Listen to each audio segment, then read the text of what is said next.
Welcome to the show that never ends. This is Corey, and this is the Anthem podcast. Good afternoon, everybody. It is 3:47 Pacific. That makes it 6:47 Eastern. And the Anthem podcast is live from coast to coast on Facebook.com/OD Anthem. Thank you for joining us for episode 168 of the OD Anthem podcast, coming to you from the #OTA LA studios high above the 110 freeway in beautiful downtown Los Angeles, California. We welcome you to the show. Thank you so much for listening. And much to speak of this week. There is a lot of big changes going on in OTA land. Well, I don't know if it's big changes, but it's more of a... Well, let's put it this way. Okay, so first off, I redesigned my website. That's a big change. CouricBakerFilmmaker.com. Yeah. And put my reel up on it. Right. So you can check that out if you want. And in addition, I've started properly using the Corey Baker Facebook page, the brand page. Right, yeah. So if you're listening to the sound of my voice and you want to follow me on Facebook and see all the filmmaking stuff, facebook.com/CoreyBakerFilm. And you didn't go with Corey Baker Filmmaker? No, I just figured Corey Baker Film would make it. Oh, man. It's all about branding. I know. Let's just go over. Where can you find me on all your social media platforms? At Robert N. Cheek. Now, what if you went to Twitter? At Robert N. Cheek. How about Facebook? Robert N. Cheek. How about Snapchat? Robert N. Cheek. What about Musical.ly? Robert N. Cheek. Right. Every single... If you were looking for my stories on Medium, what would you search for? Robert N. Cheek. You're right. You absolutely would. Well, so here's the thing. I didn't want to give up the YouTube or the Twitter or Instagram that I currently have at Legend CB5. Right, yeah. And seeing as Legend CB5 is my Facebook page. Right. Vanity URL.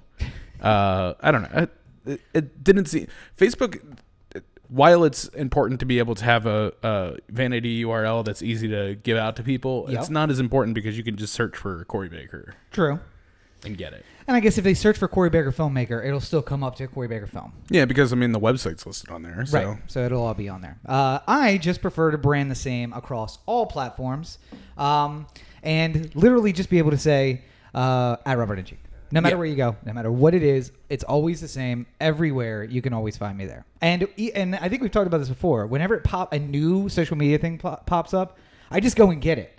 Even if I never intend on using it, I'm just going to go you want to make sure you have the name all squared away. Right, because I don't want to be the guy who, like, the next thing that pops up is Treacher, and I never got it, and then it becomes huge, and some jackass in Ohio has at Robert N. Cheek, and he's, like, posting shit in my name. Well, somebody had... Hardwick talked about this with Nerdist. Yeah. Like, somebody joined a early... Like, they got onto Snapchat as Nerdist before he had the opportunity to. Yeah. And he's just like, oh, God, it was such a pain to try and, like, talk to them. And like $10,000. Yeah. No, I don't want to pay you $10,000 for a Snapchat name. Yeah. You would think Nerdist, early adopters, but just didn't jump on that Snapchat bandwagon. But I think it's also the kind of thing where, another podcast I listened to this week, they talked about one of the guys had a sunspot, and before that segment was done, the Drab Sunspot Twitter account was up. Like, people are just on it. So you really got to... Just think about, like, all the times that there was, like, some moment during, like, a big political speech, and then it became a Twitter handle within like, Binders Full of Women. Remember that? And then it was, there was like a Twitter handle, like, 30 seconds after it was said. And it was tweeting out... Did I hear somebody call my name? Tweeting out funny stuff. Yeah, and DeRay's Vest has a Twitter account. Yeah. And it's always answering the questions about, like, is there more than one vest? There can only be one. But that wasn't the only excitement in OTA land this week. No. I was invited to speak on the Indie Film Grit podcast. Nice. Which has not launched yet, but keep an ear open. We'll tell you about it when it comes. Yep. But it was nice because... got to have a forum where I could just talk about filmmaking and, like, my story and everything like that. Not dribs and drabs like we do on this podcast. Right. But now, so what's the format? It's just sat down and you had an interview for... Yeah, essentially. Yeah. Trying to talk the kids into a life full of filmmaking. A life full of heartache. And despair. Like, heartache and despair and disappointment. So, yes, kids, if you'd like to sign up for that. Although, to be fair, living in... America in 2017 is basically just that. So why not make it your life work? It could be worse. Let's put it that way. Yeah, it could be worse. You could be two of the most popular filmmakers in the country, two of the most easy guys to get along with, and you can get fired off one of the biggest, or not get fired, you can quit off one of the biggest films in history. What I think you're talking about is Lord and Miller. Right. And the forthcoming Han Solo movie. Right. And guys who literally around the town, you just say Lord and Miller, and they know. And I think that there is a clothing company that is Lord and Miller as well.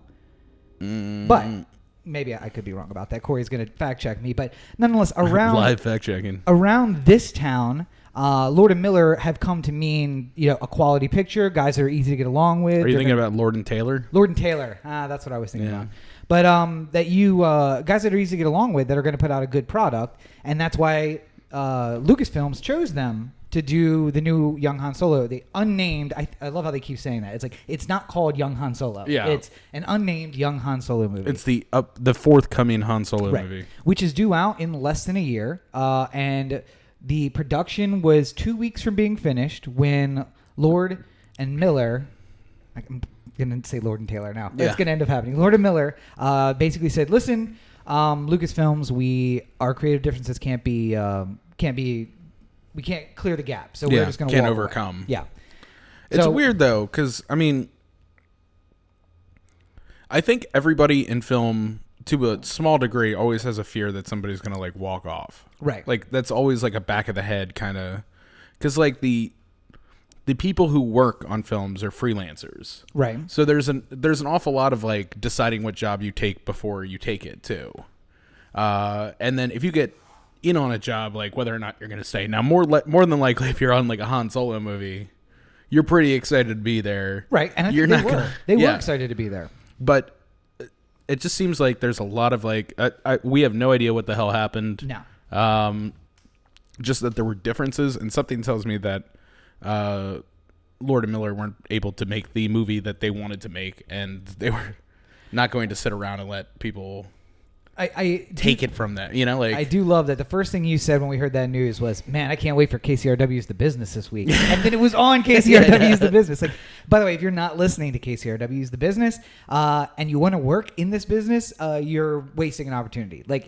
It's like the aggregator for the well, I feel like you should still read the papers. Sure.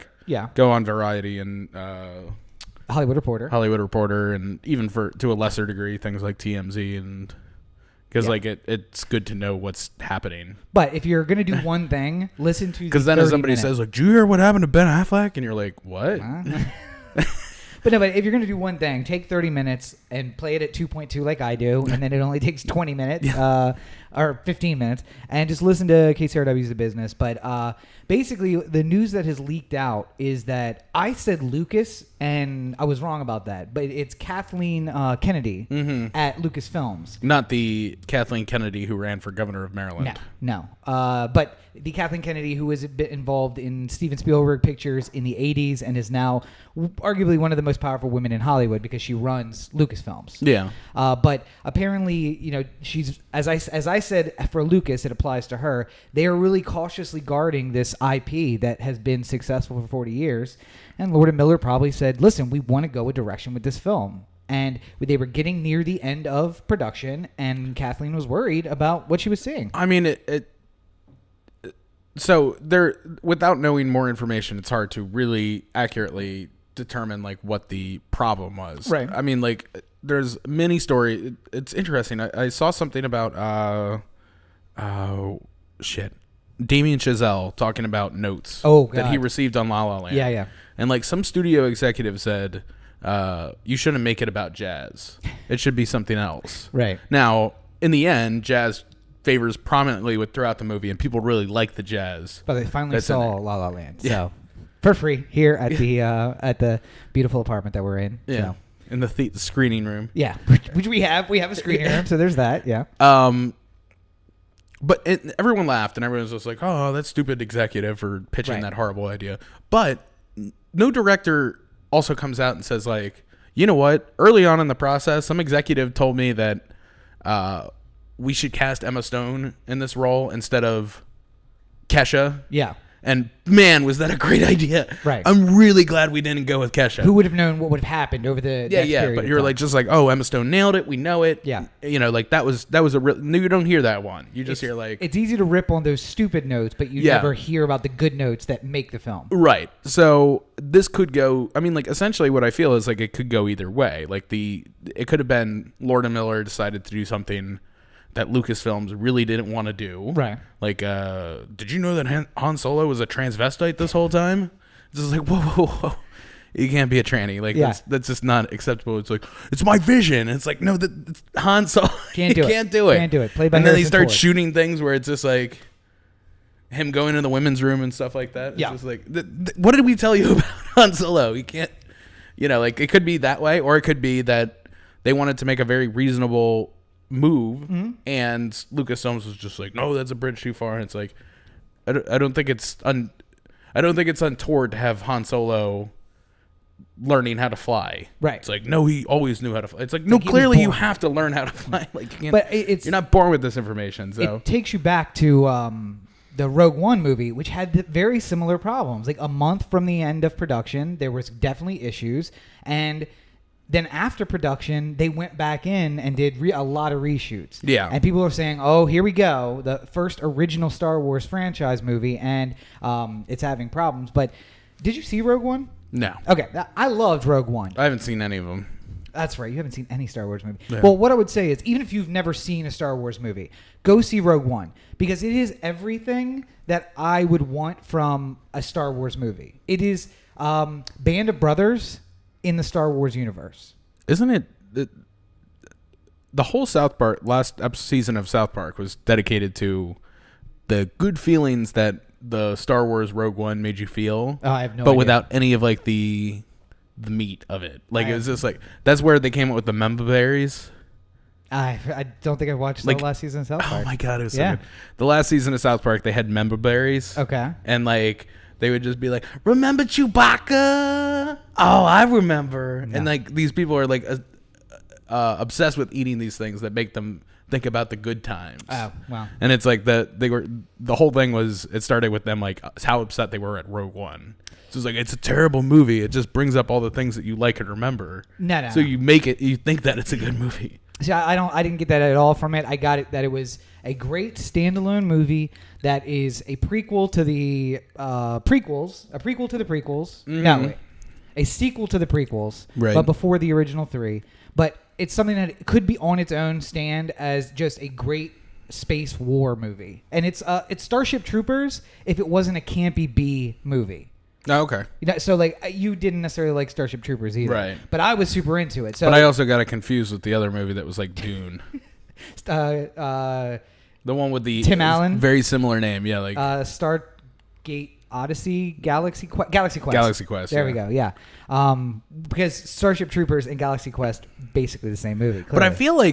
feel like Galaxy Quest before it was released had a different name, which might be throwing off my whole thing. I feel like I'm gonna go back into the deep net and find like, well, originally it was actually called Space Quest, and it's just like, oh, good. Well, yeah, I think right. Galaxy Quest was a play on Sequest because the ship looks a lot like the Sequest ship. I don't know. But, Tim Allen playing a TV captain who then gets kidnapped into a real spaceship, and the story of a intergalactic federation of Nazis who are declaring war just to keep war continually ongoing. Right. Basically the same story. So, Anywho, Lord and Miller are out, and who's in? Surprisingly to me, Ron Howard is Yeah. in. Now, I had heard and I remember him being offered previous Star Wars movies and turning them down. And that to me But says turning down doesn't necessarily mean I my don't want schedule anything to doesn't do work. with it. Yeah, I'm shooting something else. Yeah, I'm in the middle of the Da Vinci Code. I can't do this right now. But like Star Wars is the movie that I think you make time for. Like it's like I can shoot it here and here. Let's make it work. Right, but you also have to think that like some of the when a Star Wars movie is on the horizon, people prepare for the possibility of Right. like if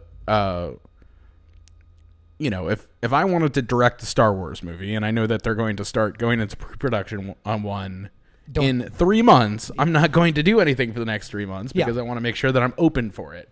I don't want to be like getting ready to start principal photography and then have to tell Star Wars they got to wait, even though they already have a window for when they're releasing it 3 years from now. That tells me, though, they offered him Phantom Menace, which was the first prequel. And then they offered him the second prequel. Yeah. And it's the kind of thing where, like, if you can't do the first one because of your schedule, but you want to do it, don't you say, when does production start on the sequel? Not necessarily. Because they were going to make all three no matter what. Yeah, but if the first one was terrible, which it was, then why do you want to be involved in the second one? Because you can save the franchise. Not so much. Wow. I don't want to be the one responsible for saving this thing. I want to. But now he's responsible. And not only that, he's got to save this movie. Not only that, but you're a name. Well, he's available right now, so that helps. But I'm saying, like, he was a lot hotter back. He had a lot more juice back in 2001. He's still got juice. He's still got. He's still one of the better directors we have. But what I think is amazing is that, like, only in Hollywood does it really work like this. Where, like, like, oh no, LeBron James just tore his ACL in Game 1 of the NBA Finals, and they've found Michael Jordan is coming back in his prime. Dominique Mutombo? No. Wilkins. Wilkins, yes. In his prime, Dominique Wilkins has come back from 1990 to take over for LeBron. So it's like, what the fuck? Where do you pull this from? Like, two of the best up and coming filmmakers get. I just kept thinking of names of people on the Warriors. I know. Yeah. I know there's other NBA players out there. I was just like somebody who played there, like Durant. I was like, no, he's already on the other team. It doesn't make sense. But no, let's go deep and pull out Dominique Wilkins. Like, for those who don't know the NBA, though, essentially you're saying the young up and coming, well, not even up and coming, like two of the biggest filmmakers now, most successful filmmakers, drop out of a project, and they bring in one of the greats to complete the project. One of the name brands, something that, and I guess the Directors Guild is going to decide whose name goes on it, because Ron Howard's name might not even be on it. I mean, it's got to be on it somehow. Right. Well, but, I mean, something tells me that this would all come down to exactly what happened. Were they fired or did they quit? Right. If they were fired, then I think they make some sort of play towards, we want to have a credit on this. If it's good.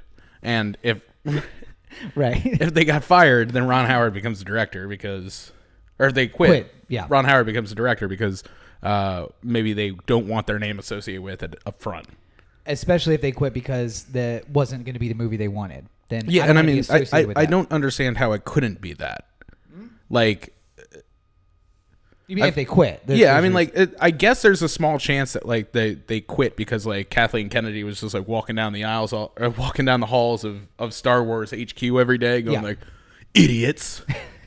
Great hair, idiot! Like, and like Lord and Miller just like, she's gonna say something about my hair one more fucking time, and I'm gonna punch that bitch in the face and quit. Like that. Yes, there's a 2% chance that happened too. To be fair, but more than likely it was some sort of creative decision. I was gonna say, I did hear her on both The Nerdist, and I think I've heard her on the other KCRW show that we listened to. The Elvis Mitchell's one. Treatment. And she seemed perfectly like a perfectly wonderful person there. Yeah, so I'm not trying to cast aspersions on one of the most powerful people in Hollywood. All I'm saying is you haven't heard me say any negative thing. Clearly, you've had a successful career. Clearly, you do great things. I'm just saying that Corey doesn't want to have either of those things as he insults one of the most powerful women in Hollywood. Listen, if you want to call me fat shit all day, that's fine. I don't care. I'll just take it and direct the next Star Wars. Just give me a boom and a check. Oh yeah, well, and hopefully, thanks to the all the union representation we have in Hollywood, that check will be a little less, but you'll have some of the best healthcare available. Because God help you if you're going to have to go out into the market and buy healthcare after Thursday. All right, so real quick, because this has happened real quick. Yeah. The Republican Senate has the bill sent up from the Congress for health care. They have been making changes, but we have no idea what they are until just this past weekend. It was released to... Was it the whole thing put up online? I can't remember. It was released to the press, and then essentially, just, as soon as you do that, it goes up online. So, yeah. But Yeah, because I haven't seen the actual bill itself, but I mean, I'm sure it's 700 pages. And of course, they did it in the Friday dump. Yeah. It was on Friday afternoon, the way that everybody does everything now in Washington. And McConnell is trying to get this passed before the July 4th recess, so we have pretty much a week to do anything if you want to do anything about it. Yeah. So, and by the way, July 4th recess starts on Thursday the 29th and then goes, to the middle of July. So, so they want to get it done by the 29th. I think the vote is scheduled now for the 29th. Yeah. CBO score will come out on Tuesday, and then the first opportunity for vote is Wednesday, but they're talking about Thursday. Yeah. So, the accusations, it's really fun. Living in the digital age is great because you go back to the tweets and the press releases from 2010, where we were a year into Obamacare being debated, and public forums were had, and there's 1,000 amendments by the Republicans on the bills. Tea parties caused trouble at Democratic town halls all over the country. And it had been a year of discussion about the Obamacare debate. And the Republicans were levying charges that it was drafted in secret, that they hadn't been part of the process, that the bill was going to negatively impact all of Americans. And after we got the finished bill, it was watered way down from what Obama had originally envisioned. Yeah. But all of those accusations have now come home to roost as the Republicans get to drop their Well, not bill. only this, but famously, Joe Lieberman, who was at the point an independent, Right. but really An independent because he was defeated in his primary. an unusual independent, though, because he had very Democratic leanings and very Republican leanings simultaneously. Years after being the Democratic candidate for vice president. Yeah. Yeah. But for, who was it? Gore? Gore Lieberman, And then before picking Palin, McCain was actually thinking about picking Lieberman as his running mate for the Republicans, which is just... Ironically, not the first time that somebody has been an offer on both parties, which I would generally say is good, but Lieberman takes the worst of both parties, and that's what he backs. Joe Lieberman is basically like, I hate gays and I want... it's like, no. You're really bad at this. How do you go across the aisle in all of the worst ways? Pick the good parts of each party, find yourself in the middle, call yourself Corey, and then you're okay. You'll be fine. Yeah. Anywho, it famously came down to Joe Lieberman in a conference room full of Democrats and Republicans who were all hashing out the details of the bill, holding the bill hostage for the last little bits and pieces, which included things like, more money for Medicaid and more money for sort of cancer screenings and stuff like that. And he was just like, we're not doing any of this. Right. And taking away the public option, which was in the original bill. Right. Like, that had to go. There was no, and I think the final agreement was we'll agree to expand Medicaid if you take out the public option in the marketplace. Yeah. So that expanded Medicaid to cover more people, but it didn't cover as many people as who would be covered by the public option in the healthcare marketplace. So, right. But nonetheless, 40 million people got health care in the next 4 years. And now, after all of those discussions about how it was so fast, again, over a year, how it was done in secret, the final bill was organized in a room of Republicans and Democrats, basically hostage the bill until we could come up with something. Yeah. Now the Republicans are building their bill, and literally 13 old white Republicans secretly meeting at different places in the Capitol wrote a bill. Right. And by the way, not the Republicans that you like. It's McConnell, Lee, Ted Cruz, these types. Yeah, not the somebody from the it's not the Tea Tom Party Cotton. anymore. I'm sure is in there. What's the far right that was super in the House discussions? Oh, the Freedom Caucus. Yeah, a member of the Freedom Caucus is there, even though they represent like 3 or 4 senators in the Senate. Like, how do you get a seat at the table, but the 49 Democrats don't have a representative in that room? Well, okay, so here's essentially what what I imagine McConnell's gambit is right now. He's going to put out a bill and see how it goes. He's going to put out the vote early and see if he can get a straight up or down. Yep. If it passes, then great. They've just gutted healthcare and given a tax breaks to billionaires. Yeah. If not, then he could just go back and say, like, you shouldn't give me shit bills to try and pass in the Senate. And he'll blame the House. Yeah. Yeah.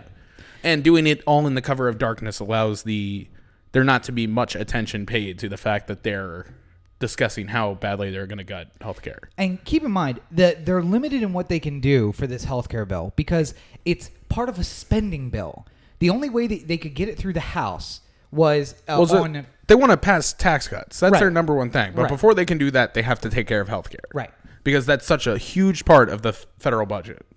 So they're making a tax cut bill, or they're making a spending bill involve healthcare. So they're going to fix healthcare through a spending bill and then give those tax cuts, which is probably aptly in a spending bill. You can do tax cuts in a spending bill. You're really not supposed to do major legislation like a health program in a spending bill. But the House wanted to avoid all of the process that a brand new bill has to go through. Yeah. And a spending bill can get put on the fast track.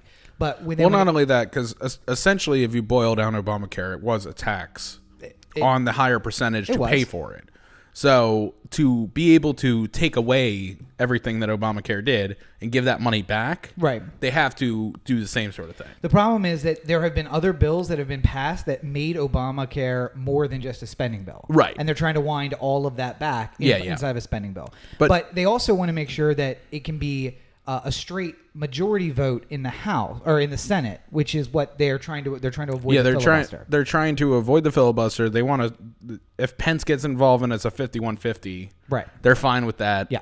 But I mean, essentially, the Democrats don't really have a move. I mean, like they were talking even about the option of continuously adding amendments. Yeah. Like 40,000 amendments that would take us through 2020 with absolutely no. And literally, the only thing that happens in the Senate would be either the House or the Republicans have the chair, so they would have to either table the healthcare bill to do anything else, or literally the next 4 years will be debating amendments. Not only that, they can vote to change the rules on a straight majority now. Right. Yeah. So I mean, McConnell at any point could just say, "This is ridiculous. You're wasting everyone's time. Let's take a straight vote on whether they should be allowed to do this." Right. And there's more Republicans than there are Democrats, so. And that's the way the Senate works. Yeah. But and nobody's going to remember the votes of that bill. People will remember what healthcare was. People will remember what others are, but not that. That is what you call that's what they refer to as judiciary. The nuclear option. Yeah. Is changing the rules on a straight majority in a way that really implicates getting your bill passed. Right. Ending the filibuster on a bill simply with an up and down vote by changing the rules instead of overcoming the filibuster. What I think is funny is that we're now talking about, I mean, like, you know, people probably didn't realize as much that the Senate required more of a like a 60-40 split to pass something before. But making there's enough enough Republicans to just completely eliminate the Senate Democrats. So essentially, at any point they can just turn it into a popularity thing. Which is fine if you're the UK, like we talked about last week, and you're running a parliament, because there is a role for the majority and the minority parties. Yeah. And the majority party needs to work in a way that really they just do whatever they want, but they know that a vote of no confidence can happen at any time from the members of their own party, and then they're out and you're back to the polls and everybody does this whole thing again. Yeah. We are locked in on an election schedule, which means that having a true majority-minority control where the majority just does what they want and the minority doesn't really have the power of a minority party is dangerous when elections for some of those guys are 6 years away. Some of them got elected in 2018, and they'll be there for the next 6 years no matter what. Yeah. Unless they get embroiled in some kind of Russia scandal. But we're not going to talk about Russia this week. Way too much to get to talk about Russia this week. But at least we are here talking about it. And if you guys want to go over to youtube.com/OTheAnthem, you can check out the video of this week's episode. You're going to see me sitting right here. You're going to see Corey over there. And, of course, if you're watching on Facebook Live right now, you can join us. I see we have some people watching and some comments.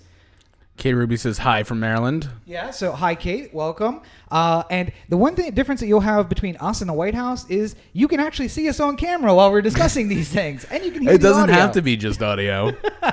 We didn't have to bring in a courtroom sketch artist to sketch us. Maybe we should just have a courtroom sketch for me and you for the next, 10 minutes of this conversation. But yeah, so if you haven't been following along, the rules for the White House press briefings. Oh, real quick, I'm sorry. Before we get away from the Senate and healthcare, real quick, I just wanted to point this out. Many times we've had conversations about the Democrats and like, I don't want to vote for Hillary. I don't like her. I wish I had Bernie, blah, blah, blah. Right. Granted, this one is a little bit different than most partisan battles. So if you are a Democrat and say you are a Bernie-crat, right, and you want health care for all, yep, you are not getting health care for all if this bill goes through the way it is. Medicare is getting gutted. Medicare is just gone. The opposite of Medicare for all. Yeah. Medicare for none. So this is not a...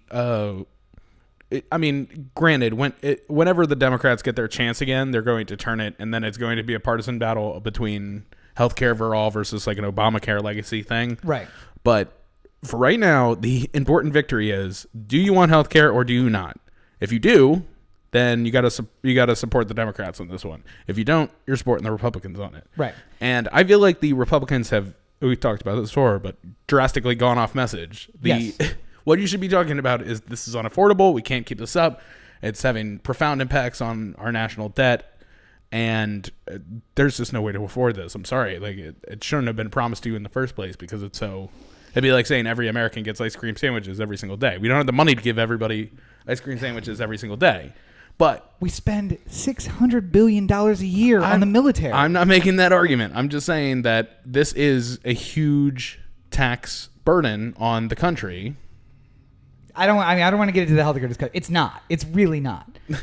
Medicare for all is doesn't have to be. Program. It doesn't have to be. But when you get a program that's a little bit of this and a little bit of that, and let's try and make the Republicans happy. And now, you can't. The far left Democrats have had some sort of problem with it. Now Joe Lieberman's getting involved. Yeah, like it's never going to be perfect. You know who gets rich? It's never going to be perfect. The insurance companies are the only one making any money on this, and everyone else is losing, except for the rich people who own the insurance companies because they get their insurance paid by you and me through Congress because that's the congressman that you vote for. They get Medicare for everyone, for them and their families, and then they go back to Washington and vote to take away everyone else's stuff. But last night we were watching Moana. Moana. Dundalk and Moana is an interesting combination. Do you know she's pretty? She's a really pretty. She's 16 though. She's really pretty. She's really pretty though. She's super pretty. That was my Rachel.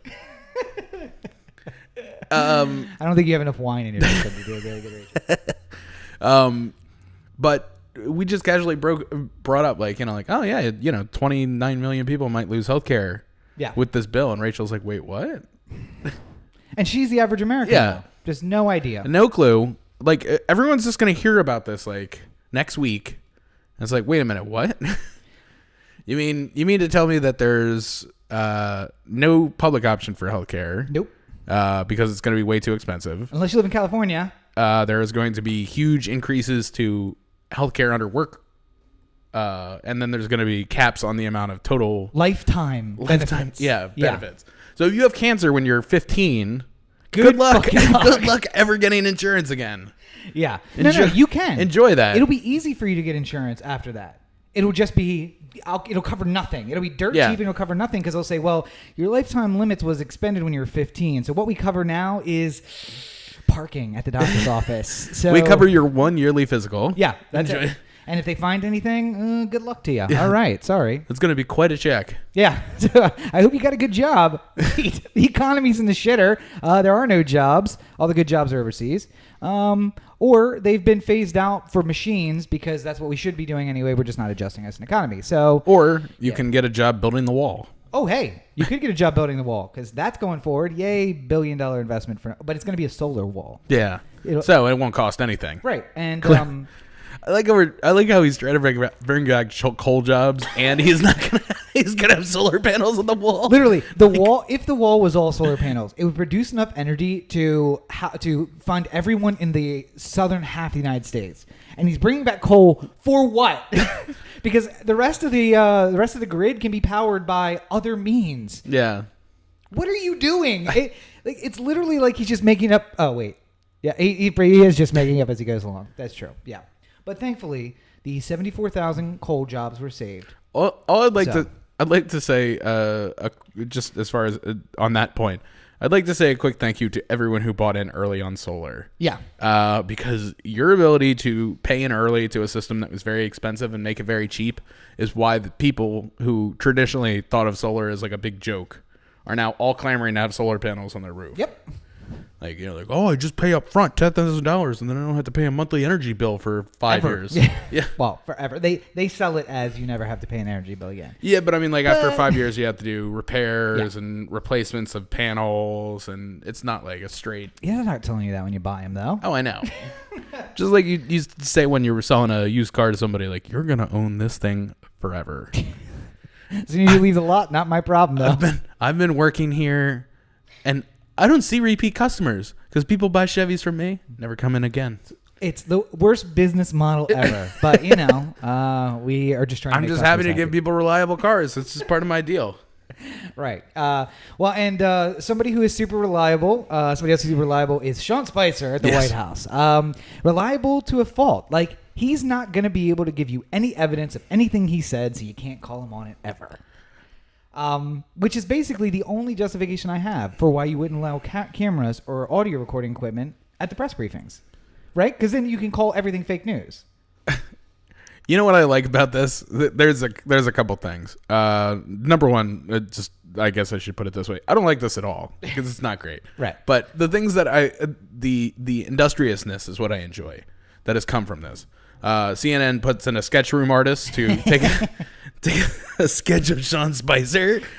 They did an audio only White House press briefing. Yeah. And they just put images behind Sean Spicer's voice, like of denying what, like it'll be like a stock photo of Sean Spicer, like, and it's him doing a denial. Yeah. and then they'll have like an additional where it's just like, no kids will die from this, and they just show dead kids on the screen. But if you don't give us that, we're just gonna show your fucking face in front of a podium at a lectern, like in front of, like, it's not that big of a deal. Just fucking show your face. Like, you don't want to answer questions. That's the thing. And the press director does not want to answer questions from the press. So here's the thing. I was watching. Sometimes when I wake up in the morning, I'm getting some caffeine in me. I'm just trying to get moving. Sure. I put on CNN. And the other day, Jim Acosta was losing his shit because they didn't have a press briefing, Right. That they could record in any way, shape, or form, and he wasn't called on, which is kind of weird because he's one of the 4 major news networks, Right. Yeah.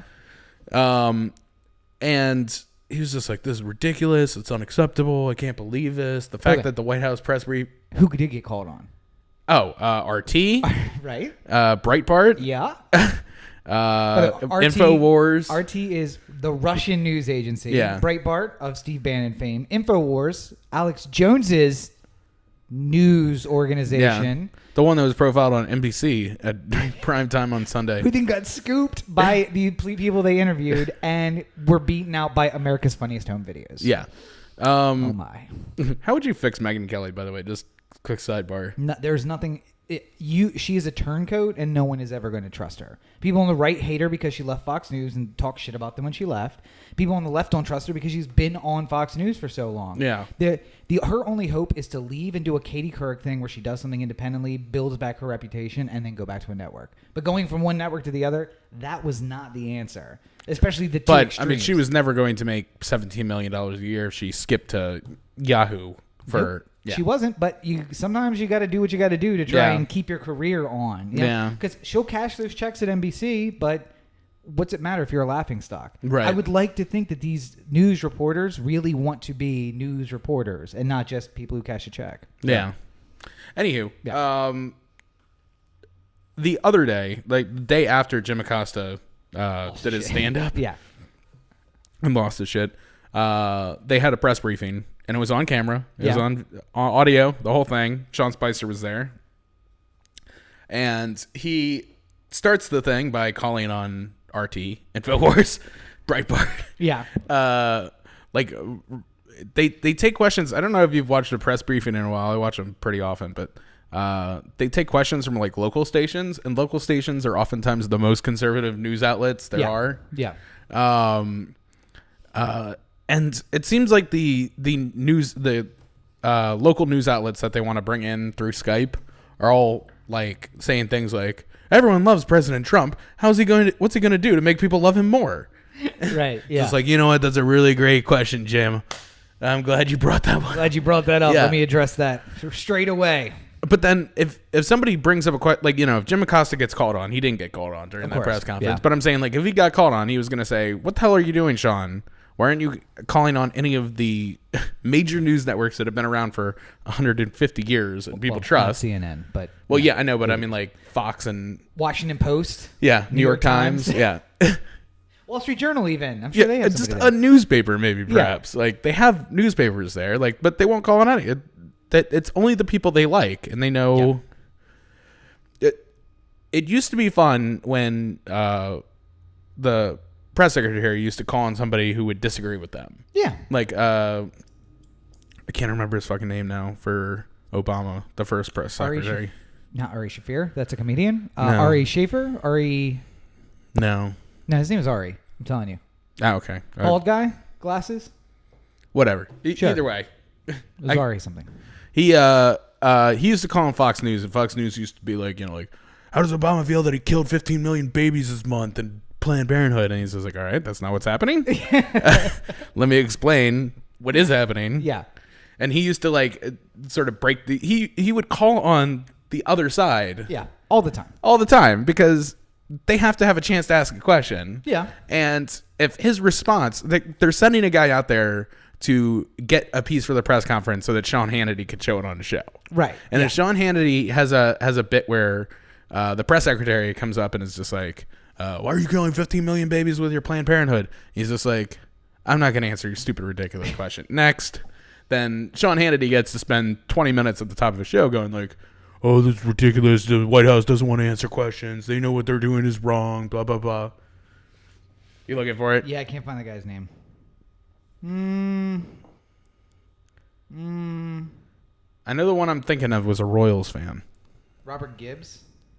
Oh, I was thinking of Ari Fleischer, who is Bush's press secretary. Yeah. Not Obama's. Yeah. Robert Gibbs, Jay Carney. Jay Carney's the one I was thinking of. James Carney. So, all right. But regardless, by the way, Sean Spicer, most famous press secretary ever because people know his name. Yeah. We just went around the bush trying to remember I remember C.J. Craig, a fictional press secretary. That's not real. But Sean Spicer, we will always remember, thanks to all that. But I think it's dangerous. The fourth estate needs to be the. Hey, the Orioles won. Oh, hey, that's good. For a refreshing change of pace. They seem to do it on Saturdays when we record. That's the only time. Maybe it's because we're not watching. Maybe that's why they're winning. Maybe we got to go daily. Just not watch them daily? No, maybe we have to record daily. So maybe, yeah. Would you guys support? Would you watch us if we recorded daily? Let us know. 443-219-7595. If it meant the Orioles win every game. Yeah. Only days that the Orioles actually play. So it's dangerous that the media isn't getting the opportunity to be the fourth estate. They're not there to call the White House, call the government in general on their bullshit. And what other route do we have other than that? If the media can't do their job, we're not getting information. And when you're actively seeking to arrest leakers, which is really the only way we get news now, is when people are leaking it. Hey, by the way, just for all the people, all the Trump fans who've been talking to me nonstop on Facebook about how leakers are the problem, and we've always had, or how this is a new thing, and we have to stop the leakers. Leakers have literally been how Washington works for ever, since the beginning. You get a piece of information, you spread it out as quickly as possible. What was Paul Revere? He was just he was a big on-horse leaker. That's essentially the British are coming. The British are coming. Yeah. Fake news. I'm going back to bed. I'm not getting my musket ball in there for no good reason. But Paul Revere, the drunk. Leaking is how government works. Now, the problem is that when you don't have a vigorous media, because the press are not being allowed to be vigorous, the leaks get worse. Yeah. And that's because nothing is getting out to the press to satiate them, so they feel like everything is a big deal, and all of the big stuff gets leaked. Usually it's just little bites and nibbles that the reporters then turn not only into that, stories. but there's a proud history of leaking turning into nothing too. That's also people true. Try and leak something and nobody gives it traction, or RT turns it into did you know Obama just said that he wants to kill Biden? Yeah. And they take You're like, all right. They take like one little like excerpt that they got from an off the record conversation where it's just like, oh, Obama wanted to kill Biden the other day. Yeah. He said he wanted ham instead of turkey. And it's like, well, how dare you? That means he wants to kill him. Right. Yeah. Yeah. So he made some sort of off the cuff remark like, I'm going to kill you, Joe. You stole the last turkey. As they were running around the halls of the White House in their suits. Desperately trying to get shit done. I'm going to kill you, Joe. When I get you, I'm going to take that turkey sandwich back from you. It was like two brothers in the White House just running around the house together in business suits. Just punching each other. Stop punching yourself, Joe. Stop punching yourself. As soon as the Russian ambassador leaves, Joe just like jumps across the desk. And, stop punching yourself, Barry. Stop punching yourself. Did you know Joe Biden assaulted the president? He doesn't care about America. And now we have something that's even worse, which is just an actual joke in the White House. See, I still maintain the worst thing is that literally I can read any tweet at this point, and until I've seen it confirmed or denied, I just sort of believe it's true because everything sounds like it could be true. Right. If somebody said that, if I read a tweet that said Trump whipped his dick out in front of Angela Merkel, I would just be like, well, I mean, it's not outside the realm of possibility. Maybe. I guess I'll wait and see if this is for real or not. If he said Obama did it, I would be like, bullshit. Yeah, no way. This is stupid. I mean, listen, what's the source on that? There is some diplomacy that just says you reach your point in the negotiations, you just have to be like, zip. But I don't really think Obama's that guy. Oh, you got that from Wu-Tang Clan ain't nothing to fuck with.com? Great. Man, that's reliable news. That is reliable news. But no, so it's scary that the fourth estate can't do their job, and that InfoWars. And by the way, just real quick, again, everybody, just if you see a story and it seems like it's too good to be true, see if you can find it anywhere else. Yeah. And if you can find it anywhere else, see what those sources are. If they're citing the first story that you saw, right? Probably And regardless of whether or not you like it or care or think that they're a liberal rag or whatever, the newspapers of records will usually bring it up at the very least because they're trying to fill their newspaper with stories. Yeah. So if Mitch McConnell had the government pay for all his polio when he was young. That's not true, by the way. Right. I'm saying, like, if you read that story somewhere and then you say, that seems unusual. I never heard of this before. Right. If you go online and search for it and you see it on New York Times, you can feel a little bit more secure. Now, something that is true is that Paul Ryan did go to college on Social Security benefits because his father died when he was a teenager, and essentially he used the money from Social Security to pay for college. Also, interesting fact, Paul Ryan, the first person to graduate from college without a full spine. Even more interesting, Paul Ryan has a Challenger, and you need to see the video that the Challenger has put out. Oh, he's so funny. The guy is an iron worker in Wisconsin, and like he closes out the video by saying, "Hey, Paul, maybe it's time for me to go to D.C. and you to come out here and work on the iron." And I'm like, yes, can you imagine Paul Ryan being an iron worker? Like, this is hard. I don't like this. Where's the gym? I love the John Oliver bit where Trump's doing the miner. It's like, when is the... All he knows about miners is the hat and the shovel. And he doesn't even know how to use a shovel. Like, he's going like how this. we do it. Yeah. But... Again, so the point is it's dangerous when InfoWars and Breitbart are put above the New York Times, the Washington Post, CNN, Real News. It's dangerous. It's also a little dangerous. Or even just like any fucking newspaper you've heard of. Anything. Like, listen, if the White House has a problem with CNN, NBC, New York Times, the Washington Post, that's fine. You don't have to call them first. Right. But you know, like, give me something. Call on them at all? How about like that? Maybe first. How about this? First question. Jim, Milwaukee County Sentinel. Yes. Like, sure. Jacob, Seattle Post-Intelligencer. Like, that's a newspaper I've heard of. Sure. Like, that's a real news. San Francisco Chronicle. Like, also not one of the Dallas Morning News, Chicago Sun-Times, something. Anything. Give me a newspaper. Number one, they also don't use the when they're calling. Here's an easy way to determine whether or not the person they're calling on has any credibility at all. Whether or not they say the name of the place that they're from. Jim? If it's InfoWars, they'll just be like, Barry? They won't go Barry from InfoWars. And also... Because they don't want that to be the clip that plays before, like, oh, InfoWars, the one that said that 9/11 conspiracies are all true. Yeah, and that Sandy Hook was a false flag. Yeah, which that sort of thing. Anyway, but the other thing is when they stand up, reputable news places will also then repeat where they're Jim Acosta, CNN. And if you're from Breitbart or you're from InfoWars, you don't say that. You're like, you just jump into the question. Yes, Sean. And okay, so you don't want to say where you're from. Another fun thing. Breitbart never didn't get invited to press things. Right. They'd always have a press pass. Whether or not there were enough seats in the White House press briefing room was the question. Right. Because all those papers that I mentioned, plus papers of record from across the country. Yeah. Like all the 50 major papers all have a seat inside of there, plus Time Magazine, Newsweek, USA Today. Major television news networks. Yeah, national things. Yeah. If there's a reporter who is doing full-time Washington stuff for, like, say, like, the Baltimore Sun, right. like, they'll Which be there. they don't have anymore. But yeah, but I'm saying, like... If they did, he would be there.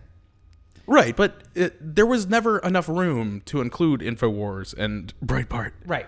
Now there is, apparently, but... Wonder why. But, so anyway, so again... Houston's newspaper is not allowed in the press briefing room, but InfoWars is, you know? The fourth largest city in the country doesn't have... newspaper coverage there. Yeah. Yeah. And Texas doesn't really count. So, but it's very important to have a independent press that can call the government on their on the bullshit.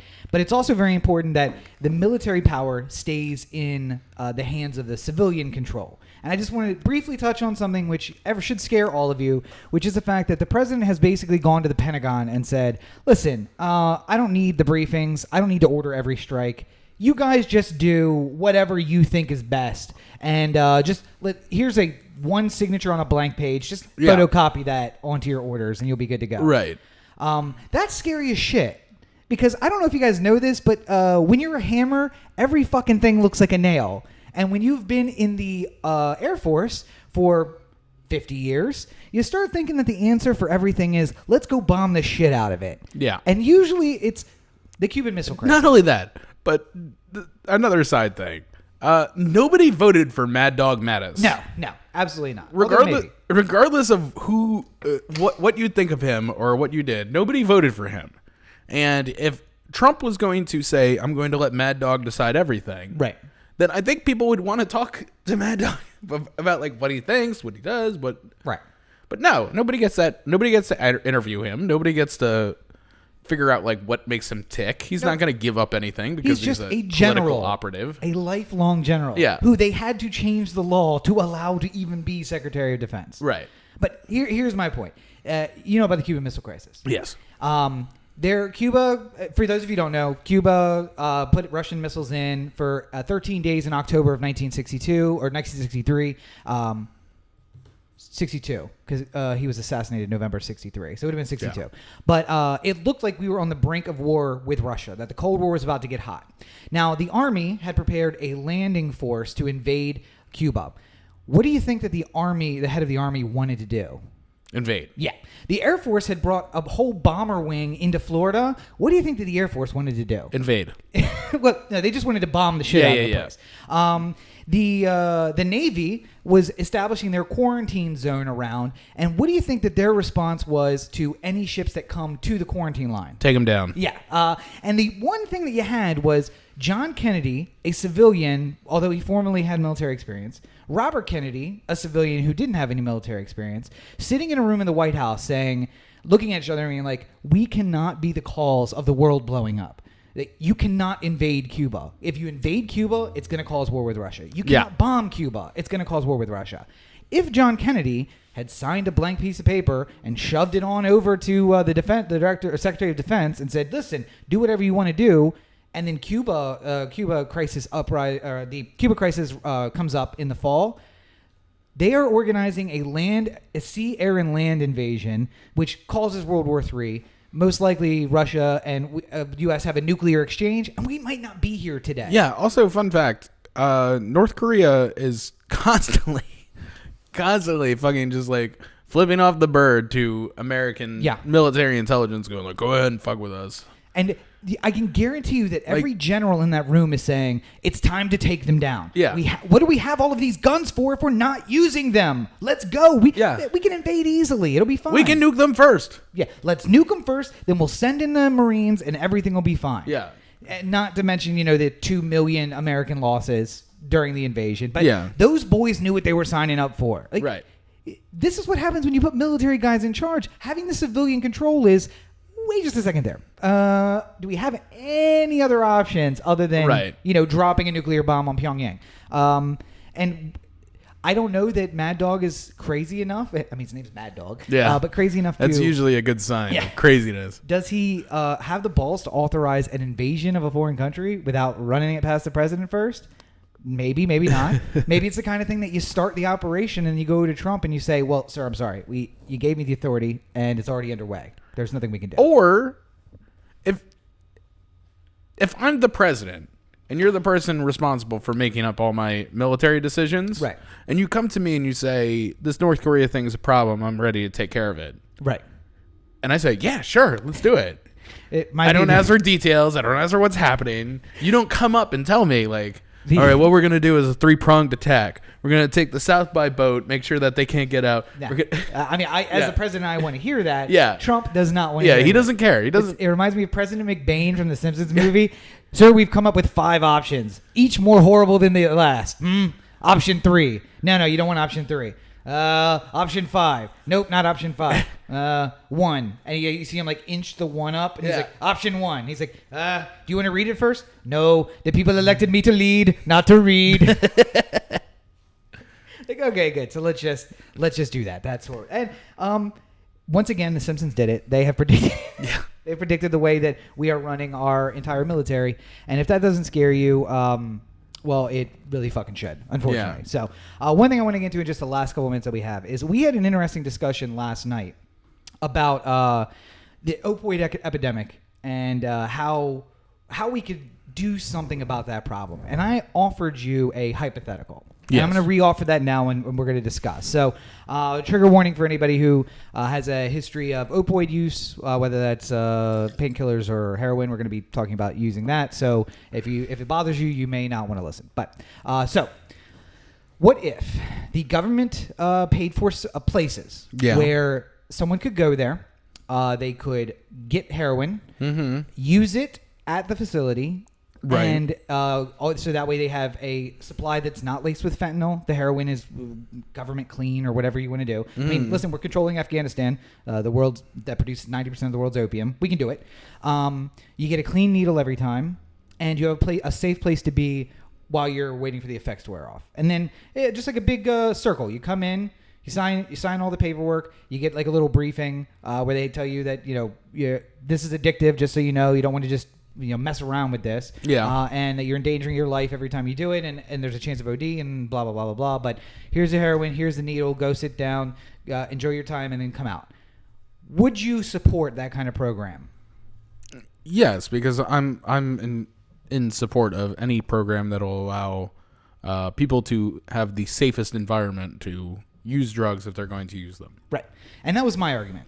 Because I look back at season 4 of The Wire. Was that New Amsterdam, season 4? Yes. Okay, so season 4 of The Wire, or whichever was, where basically... Amsterdam? Amsterdam. Yeah. But it was Bucky? Fuck. What was the police chief captain's name? Oh, Bunny. Bunny Colvin. Bunny Colvin. Essentially established free zones across West Baltimore where you could sell drugs, use drugs, and what he said to the drug dealers is like, don't give me a reason to come in here. Yeah. You have free reign otherwise. But it kept it out away from the rest of the population. Crime just plummeted, and all the numbers went down. The fact is, people are going to use. So why don't we make it as safe for them and as safe for society as possible? I'm generally in agreement on this. The problem is that the end of the conversation we had regarding this came down to, here's me and you with slightly differing views, but generally the same opinion on a topic. By the way, for those watching on Tuesday, raise those hands up so that you can see how close Corey he thinks he and I are. Here's Rob. Here's me. So there's communism. There's Nazism. Go ahead. And then here's where our elected officials are on the topic. Yeah, I mean... And then here's where most of the Americans are, in this general area. So I'm saying, let's... do I think that it would be great if we had a place where heroin addicts can go, do it safely, have safe needles, not spread HIV and AIDS and other diseases that get spread through the shared needle program or shared needles. And by the way, cut the feet out of the drug dealers on the street. Yeah. End drug-related violence in America. Right. But then there's all the problems. The government's selling drugs. The government's already selling drugs. Well, I know, but Percocet is just heroin. I'm sorry. Fentanyl is heroin. Yeah. But we put it in a bottle, and somehow that makes it different. It's well, not. that's It's the same thing. that's because a company makes money off of it. Well, so all right, so So is Pfizer going to make our heroin for us too? no, I mean I think that we can. Because I mean, like that's an easy way to get it passed with a Republican Senate. That's true. Tell the pharmaceutical companies that they can just produce pharmaceutical grade heroin just make to get out a of commercial. facilities. Make a commercial with like a rugged but good looking 40-year-old white guy going like sometimes my day's hard and sometimes my family's annoying. That's why I turned to heroin. Listen, it's not all the time. It's not every day, but sometimes I like to go out, crack a cold one with the boys. And by crack a cold one, I mean open up my Pfizer heroin. Have you ever found yourself driving home in traffic on the 101 and said, "This is unbearable"? Why don't you push off with a little heroin? But I think logically, I made the argument in 2003 that if you could just tell the tobacco companies, listen, we'll legalize marijuana. If you figure out a way that we can test your marijuana from street marijuana, we'll legalize it. And you can sell Marlboro joints at the 7-Eleven. Yeah. If they had said that, we would have had legalized weed in 2004. Because as soon as those companies hear, wait, what? We're going to be able to make money, a shit ton of money on this? Yeah. Yeah, no, I'm down. Yeah. And then their money goes into not convincing everyone else in Congress that this is a good idea. And it gets passed. Instead, we do this piecemeal shit where... it probably would have been the worst thing for legalized marijuana, though, to have... Horrible for the consumer. Well, no, horrible for everybody. Because eventually the conversation would be like, you're trusting Philip Morris over a small local pot dealer... Right. Who has been growing strains of weed in his basement for years and knows... 50 generations of pot plants. Yeah. Yeah, no, and like part of the whole thing with like I think reasonably part of the argument that should be made about any kind of legalization of drugs is that it should serve the communities that have been hurt most by it. Right. I don't like the fact that there are people still locked up on weed offenses when it's essentially legal. In Maryland, the first dispensaries are going to be medical dispensaries only. You have to have a actual doctor's note. But and isn't it still like kind of ridiculous to get the doctors? Surprisingly easier than you would think. It's not California though. It's not California now. It's not everybody can get it. It's not going like sometimes I wake up and I hurt a little bit. Well, sounds like you need pot. Yeah. No, it's a certain list. You have to have two doctors that say that you have this disease that's on the list or condition that's on the list, and therefore you can get it. But it's easier to get than Kentucky, which will never legalize it. But the dispensaries are going to be open up in 2018. The first grow houses are open now. In fact, there's a lot of controversy when they're trying to open up grow houses in like Easton, the town that I lived in before we moved here. They're trying to turn this huge empty warehouse into a huge grow house, and everyone's super upset. And I'm like, there's a building that has just been sitting vacant, and they're like, we're going to bring in, 150 jobs, and but it's a grow operation. Nope, absolutely not. Yeah. We'd rather have the empty building with no jobs than for you to bring a grow house in. Okay. But nonetheless, dispensaries are going to open in 2018. The day the first dispensary opens, there will still be somebody convicted on that day of a marijuana offense. Yeah. And if it's the second or third time they get caught having with a little bit, having 11 grams in the trunk of their car. Or if it's the third time you got caught with less than 10 grams, you can do 6 months in jail. Yeah. And trust me, if you're black, you're going to do 6 months in jail. Corey's not. Corey's going to be fine. I mean, they're going to give him a slap on the wrist. He'll get a fine for the third time. But they're going to talk about what bright of a future I have and how it would be ruined if I had to go to jail. Even at 35. Yeah. Like, he's got such a bright future ahead of him. You're a middle-aged man. What are you talking about? Listen, there's a better chance that I'm directing a Star Wars movie than you. Yeah. Remember that. But if you're 18 and black, you're going to jail for 6 months. The first time they can send you to jail, they're going to send you to jail, especially if you're in Queen Anne's County. I'm just saying. But or Talbot County for that matter. Well, not only that, but like how many people in 1987 were smoking a joint on a corner, got arrested, and now that's on their record forever. Right. And when you apply to jobs and they say, have you ever been convicted of a felony? Yes. And you say, yes, I have. I got caught with a joint. When I was 18 Yeah. in 1987. I didn't do this, but I'm going to tell you that a lot of people who go through job applications, when they have a stack of like 100 on the desk, if they say, were you convicted of a felony, just toss it. Yeah. And they will tell you that they did that. Like, oh, Yeah. listen, there was a lot of people who applied. There were a lot of qualified candidates. Yeah. I had a hard time sorting my way through but it's just like felony. Right. Like, and that's the problem. And now all of these people who have had their lives ruined. just like if you said something like, I don't have a car to get into work reliably. I have to take 8 buses and the light rail. I'm just like, nope. Yep. Sorry. You're never going to be here on time. You're never. Yeah. Because Corey learned that when he had to take public transportation. Yeah, he when was I late for work every time. I had to take public transportation 1 week while my car was in the shop and never got to work on time. But no, not like I did that when I had my car, but yeah, I was late then too. But no, in the end, it wasn't late. I started my day when I got there. In the end, people's lives have been ruined, and they're going to continue to be ruined. And so the legislation but now that somebody can make a profit off of it, now we're going to move towards legalization. That's basically how it works. But I'm saying like you're the last 20 years or 30 years of your life where you've been living with the conviction on your record is not going. Nothing's going to change about. You don't get $1,000 because you had to deal with that. Right. Yeah. You just hopefully. Nor do you get the opportunity to open one of these shops if you have. Oh no. Because you're a felon. Yeah, because you're a felon. You can't own a weed shop. And you can't go to them and be like, listen, guys, you convicted me of having the largest marijuana selling operation on the East Coast. Who is better to set up a marijuana selling operation? Yeah. Like, I can do it at bargain basement prices. We'll sell the best product. Shut up, Barksdale. But no, in the end, I think your last argument, I want to just recoup it. I know it's not your personal argument, but what did you offer to me as an opposition to my marijuana or my heroin centers? Okay, so here's the point I made. This is a show of the divisiveness of the political culture that we're currently in. You have your legal drug centers, your heroin centers, but not cocaine, because cocaine's not fun when you're just doing it by yourself. I think that should just be legal to. You gotta go out. You gotta be drinking with friends. Alcohol activates cocaine. Yeah, I don't know if you know this. Something like that. I said that you would be okay with them going in doing that, but you wouldn't be okay. A Democrat would not be okay with me saying that as an exchange for this. You would have to let me lecture people who are thinking about getting an abortion about the choices and the health benefits of what they're doing. Right. But what was my response to that? You said you would, as long as it didn't talk about like how did this happen or any of the questions regarding the actual morality. Yeah. Take morality out of it, because if you're asking the heroin addict when he comes in, like, how did you get to this low spot, friend? Yeah.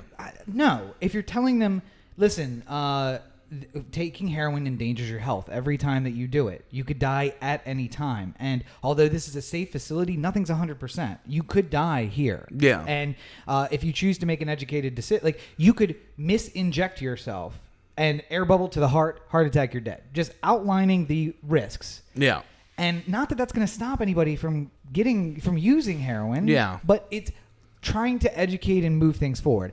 Now, having the other side of the equation, that already happens at abortion clinics. Yeah. Now, I don't like the guilt, the moral guilt question. Here's a picture of a dead fetus. This is what you're doing. And let's listen to 40 minutes of a sonogram, of your sonogram before we get started here. None of that stuff. But they do. I think that all the time they should say, just so you know, by going through with this can endanger your ability to have children later. But I'm saying, so much of the drug treatment or the war on drugs is like faces of meth.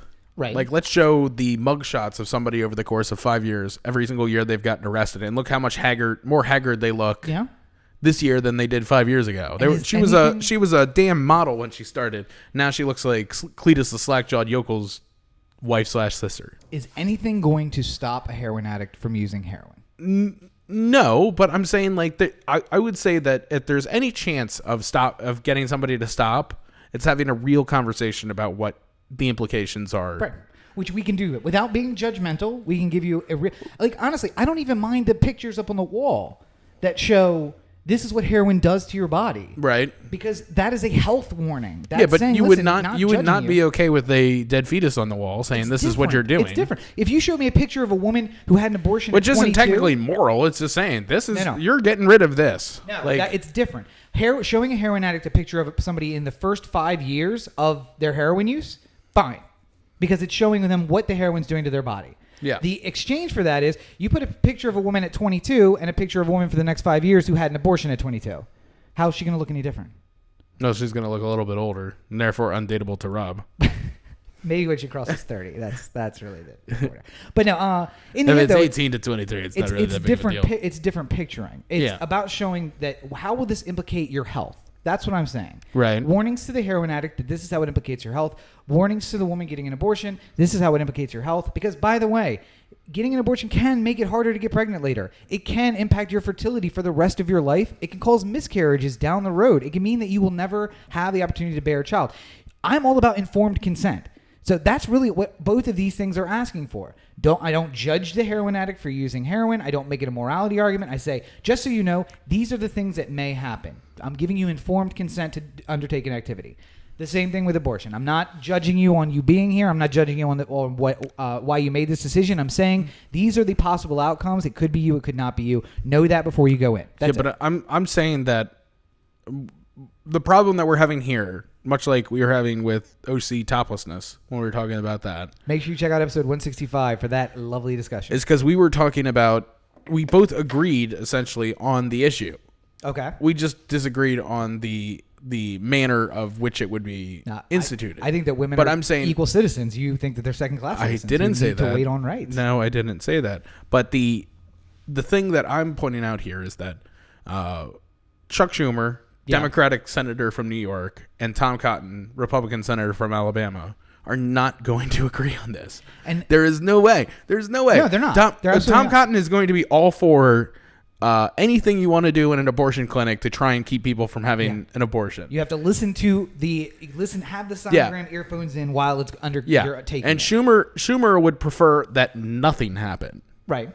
Like the fact that they get the chance to talk to you about the potential health risks of this is just opening up the possibility that they might tell you more that you're not you don't want to hear. Yeah. And he doesn't want to even give an inch on that.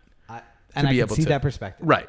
And at the same time, Schumer would be fine with there being, like a safe place for heroin addicts to exchange needles and be clean and like maybe some showers in there.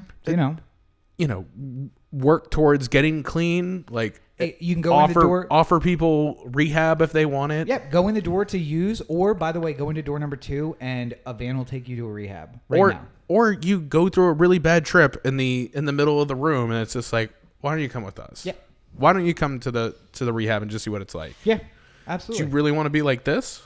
Well, that's a little judgmental. Foaming at the mouth on the floor? Judgmental. I'm just saying, but if somebody wants help, make it available to them. He would be fine for that. And Tom Cotton said, fuck no, I'm not giving any money to people to use drugs on the government dole. This says more, though, about the political landscape than about the governmental landscape than it does about the political landscape. Because in the end, I think most Americans, you could convince that both of these things are necessary and good, and to build a better society, we should do that. I think you'd have a real hard time convincing most Americans that government-funded drug centers are the way to go. That's why I'm going to pitch you all on this. I want you to listen very carefully. I've said it before. I'm going to say it again right now. A benevolent dictatorship is the way to go. Now, it's a huge mantle to take, but I take it gladly. 2020, cheek for benevolent dictator. Let's end these farcical elections. Let's put someone in power who can just get it done, and I'll drag you kicking and screaming across the finish line, and in the end, you'll thank me. Cheek for dictator, 2020. Step 1, pitchforks and guns marching towards Congress. Step 2. Step 3, Rob, benevolent dictator. And I'll come up with like a really awesome theme song that we can all sing along with. And because I'll be the dictator, it'll be like Gangnam Style. No, I mean I could just totally steal "Celebrate Good Times," and then when they try to sue me, I'm just like off with their heads. That would be very benevolent of me. I mean, I'd enjoy bring them to sing it at gunpoint. I would like it if at the end of the trial between you and what's that? Casey and the Sunshine Casey and the Sun, or Cool and the Gang. Cool and the Gang. That's what it is. Yeah. At the end, like right before the jury decides, it'll just be like, "There's a verdict going on right here. Is it guilty? We'll find out through the years." I just would like to stand up and be like, "Take acquittal, and you're guilty too. just before We're all gonna have some courtroom with you. Come on now." Just before the foreman stands up, I walk across, take the piece of paper from him, and I'm like, not guilty. How about that? I stick it in my pocket. Just walk away. Just walk out. Yeah. It's a kangaroo court. I give you your due process, but in the end, I'm going to be found not guilty. That's the benefits of benevolent dictatorship. I just want to take this, celebrate and just go as far as I can. Sing through it? Yeah. You can With sing us the out on the way out of the podcast. With the courtroom. But no, in the end, you can agree with me, though. Let's finish up. You can agree with me, though, that both of those ideas are sound ideas. We're going to celebrate and do some hard time. They will benefit the individual and they'll benefit society as a whole. Yeah. Which means they're both good ideas. Right. They'll never get implemented under a current political landscape. Because of Christian judgment. For one, and because of absolutism by the left on the other side. So put somebody into power who can just make these tough decisions. And by the way, when they're all implemented, you're like, wow, he's right. This was a really good thing. And then I'll return free and fair elections. 5-10 years down the road, we'll have a new election. I'll be on the ballot. If you want to vote for me at that point, and I get 96-97% of the vote. Well, I mean, clearly you can't get every vote. I know. That would just be ridiculous. Yeah. It'll be totally fine. All right. So just keep that in mind. It's an option. And you can, go to my blog and find out more about how I think about benevolent dictators. All right. Well, you want to know what's a more reliable source of news than Infowars.com? What's that? TheAnthem.com, Corey to TheAnthem.com, or The Anthem on Facebook, Twitter, Instagram, and the listener line 443-219-7595. What's that number again? 443-219-7595. And please don't forget to check out my new stuff, Corey Baker Film on Facebook, CoreyBakerFilmmaker.com. I'd love to hear everybody's thoughts, especially if you hate it, because a lot of people don't give me the honest criticism I look for. Just because you don't get negative criticism, you assume that it's not honest criticism. Yeah, exactly. Like, I gave you the honest criticism of saying it's a very plain website and it gets the message across. That's good. Yeah. I mean, it's not a... That's why I'm currently working on flying animated dragons that fly across the screen for no reason. Slow the whole thing down to a crawl. Well, you can find me on all your social networks at Robert N. Cheek. That's what we call great branding. You can make sure you check out like a face. Make sure you check, just like a face. You can check out my website. What might that be, Corey? RobertNCheek.com. That's exactly right. It's branding across network. RobertNCheek.com, where you can find links to the news website, the political blog, foundingthefuture.us, and links to the books, which are available on Amazon. Buy Rose books. Thank you. I was just blown away by the fact that I had to say it. And by the way, you know what you can search for on Amazon to find my books? Robert N. Cheek. Robert N. Cheek! It's everywhere! Anyway, sorry. Well, I think we've done good here today. We've done something. I don't know if it's good. Rob Cheek for Benevolent Dictator 2020. But as always, you're listening to the O The Anthem podcast, part of the O The Anthem digital network. For Corey, this is Rob. Have a great week, everybody. Oh, and let us know if you want us to do daily podcasts. So the Orioles win for a change? So we can just keep the Orioles on a win streak. Now I'm trying to come up with more lines for the Celebrate song, and I can't come up with it. Good thing, because I don't want to get sued by Casey and the Sunshine Band, or Kool and the Gang, or whatever it was. Yeah. Celebrate verdicts, bear lift. Boom, boom, boom, boom, boom, boom, boom, boom. This is what I have to deal with every day. Have a good week, everybody.